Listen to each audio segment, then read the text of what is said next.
Andoni Iraola, thank you so much for taking the time to speak with us here in Astro, Malaysia. I'm going to start with the obvious question. I know it's been a few days, but I mean, the adrenaline rush that you might still be feeling at this minute after that stoppage time winner against Liverpool. Can you talk us through exactly the sort of emotions that you felt and the team felt back in the dressing room after that incredible moment? Yes, I think it's difficult to ask for a better moment in football, no, than scoring, no, the winner against Liverpool in the last kick of the game, and I think it's a game that we needed. We needed to win because I think we were playing lately quite well, probably not getting the same results that we wanted, and there is a little bit of reward after a hard work, I think. Yeah, I wanted to touch on exactly what you talked about for a bit as well. To just talk about, the last 14 games before the Liverpool match, Bournemouth had picked up one victory. But not a lot of those games, exactly meant that your team were playing badly or poorly, as you mentioned. But it felt like the win against Liverpool was the perfect opportunity to turn a brand new corner and put the team back on the right track. Yes, as you said, no, we are playing such a competitive league that you need a lot of things to win games. No, I think we were coming in a run of games where I remember both games against Chelsea, home and away, the game away against United, even the game against Arsenal, where I think you play well and sometimes you get just one draw, or even you lose against Arsenal, or games where we were winning, they scored the equalizer, Burnley, Brighton in the stoppage time, and I think especially last two wins, no, Spurs and Liverpool, where it has happened completely opposite. We were, I think, playing good games, probably not the best games we played in this run of games, but we scored late minute winners, and I think now we are in from the last three games, 7 points, very difficult opposition. So we again get to a position where we feel more comfortable in the standings. Yeah, let's talk about the individual that was responsible for that stoppage time winner. Amine Adli, it's not exactly been the easiest of seasons for him. He's been trying his level best to integrate himself into the Premier League. He's had some really, really good moments in a Bournemouth shirt as well. But you could see the emotions in him. Even it wasn't just Bournemouth that needed that victory, but Amin himself felt like he needed that goal, that moment for himself in Bournemouth and in the Premier League. Yes, we are very happy for Amin. I think has been trying a lot during this first half of the season, probably not playing as many minutes as he wanted. I think he has had really strong opposition. Basically, Antoine Semenyo plays every minute for every game. So there was just the other wing, no, for a lot of very good players, Brooksy, Tavernier, River Bengan on the Oak. So probably hasn't been having the same amount of minutes than before in other clubs. But I think he has given everything. Trainings, no big complaints, keep using the minutes he has had. He scored against Sunderland. He scored the other day his second goal. And I think he has been improving his performances. No, now without Antoine, I think it's a big opportunity for a lot of players to step up. And I think Amin is one of the first ones that come to your mind. Yeah, could you tell us a little bit about what are some of the standout qualities in Amine Adli as a player? I think Amin gives you some like guarantees. His work rate will be there. He's someone who understands what the team needs. If you sometimes put him to track a fullback, he will do the job and he will track the fullback defensively. I like from our way of playing how he attacks the spaces in behind.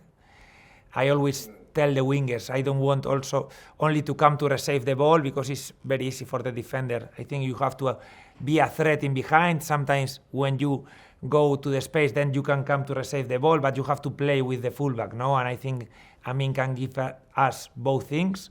Also, he's adapting to play right side and also left side. Probably he's been playing before more on the right, but I like what he gives us also on the left, playing to natural feet. He's very good crosser of the ball, and I think we can use him also in both wings confidently. Andoni, when you think about, let's say you were to work in any business organization or corporate structures out there, one of the most difficult things is managing change.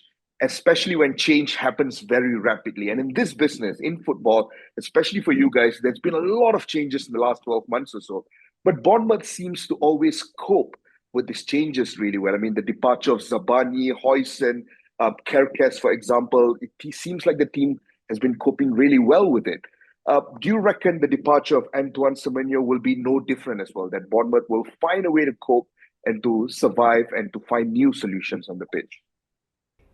I think it's a challenge for the club itself and also for me personally as a head coach. No, I think this season is a season with a lot of changes. We've basically changed half the team or even more with now the signings on the January market, and we need to adapt a lot of new players as soon as possible. And we still in the process we have to get results. No, but I feel we give the players also a good platform. I think the culture around the club, our everyday atmosphere is good for the players to give their best. And some players have arrived and have given us straight away very good performances. Others need a little bit more of time.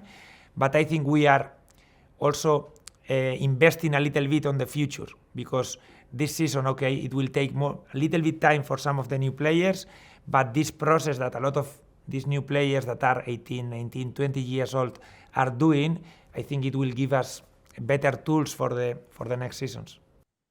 Perfect, perfectly said. I'm also very curious to get a broader understanding of your philosophy, your identity of football directly from you itself.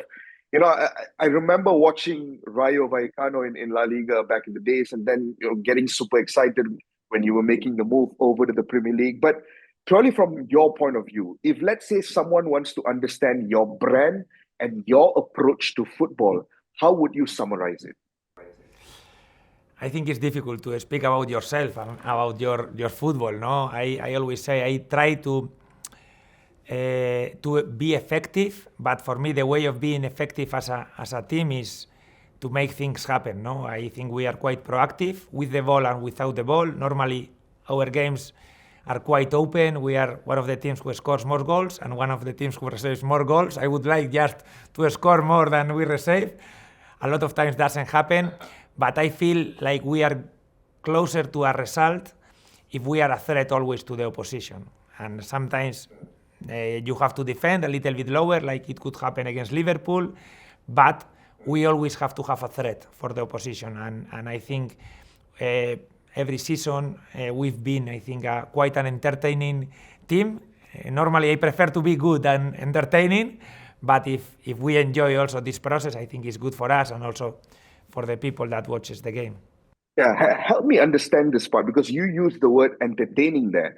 Recently, there's been a lot of discussion and debate across the football world about DNA, the word DNA in general. What is the difference between a club's DNA versus, let's say, a game model or a manager's philosophy? You know, how do you make sense of the both?